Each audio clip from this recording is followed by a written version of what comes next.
he was trying to give a long speech.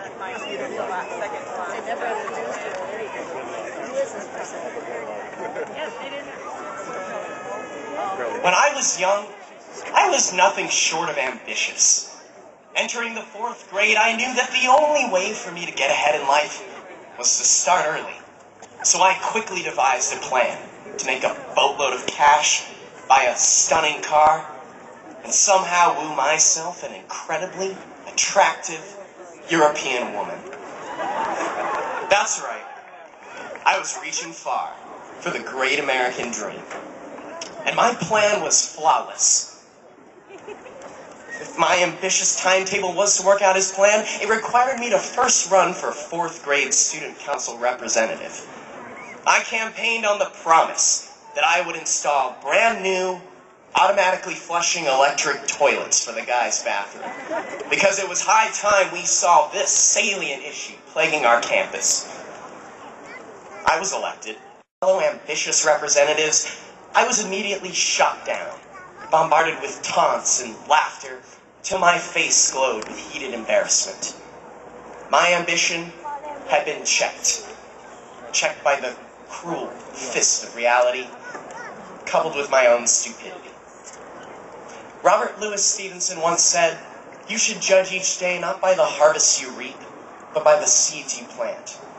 Throughout our high school careers, we have buried our seeds for success through not just our day-to-day experiences, but through our successes and our failures. Although we each desire to chase our own individual interpretations of the great American dream, we should examine the implications that this will have not just upon ourselves, but upon our fellow man. Leaving here tonight, we should encourage ourselves to follow our dreams, but be wary of where they may lead. For the actions that are most expedient are often the most detrimental. Although the United States of America is known for its champion democracy and global economic power, the influence our country wields stems from one overarching theme: the great American dream. Developing as the concept of simply living a better life than before, the American dream motivated millions to leave behind destitution and despair and to start over. As the castaways of the world washed ashore, they flooded the streets of New York, Boston, and San Francisco with the great vision to achieve more, to sow their seeds, and to one day reap their rewards. And we too can share that vision. We can follow their examples and achieve everything our ambitious minds desire, find our place in society, chase our dreams, and make the world authentically better. We are in a prime position to achieve the American dream. Just sitting here tonight says something about our own dedication and ability to achieve more.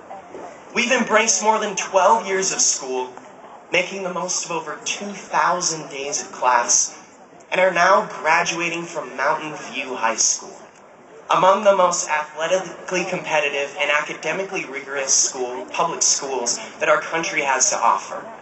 We've done well, and we'll continue to do well. As times change, however, the American dream changed as well. Philosopher, social commentator, and sometimes vulgar comedian George Carlin cynically stated that they call it the American dream because you have to be asleep to believe it. Carlin also said that inside every cynic there's a disappointed idealist, but that's beside the point. Likewise, there are those who choose to recklessly follow their ambitions, blindly push for their passions, and steer their dreams out of control. Patrick Hughes was such a person.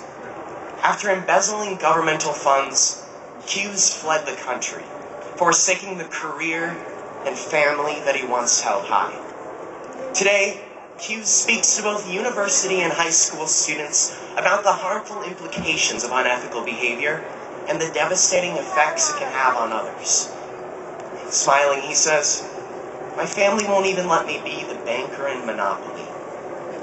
Hughes has lost the untainted trust and admiration of those he loves the most.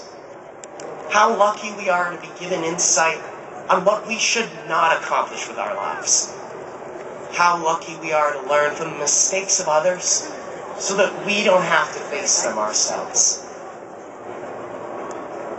Ambition, desire, and power. They can forge the brightest of worlds or the most destructive of deeds. I was watching a documentary on Chinese private education. The dean, speaking to the student body, acknowledged a daunting truth that is too often forgotten within our own American society. He said that you are the future of our country, and it is the actions that you make now and throughout your lives that will dictate the course of our world. It's a vision embraced by the world's fastest growing economy that was once shared by those who created ours. Our world is what we make of it. What we choose to accomplish and the outcome of our decisions are a direct result of what we put into it.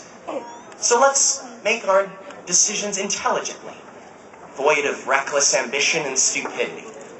Let's continue to sow our seeds, but reap only what we deserve.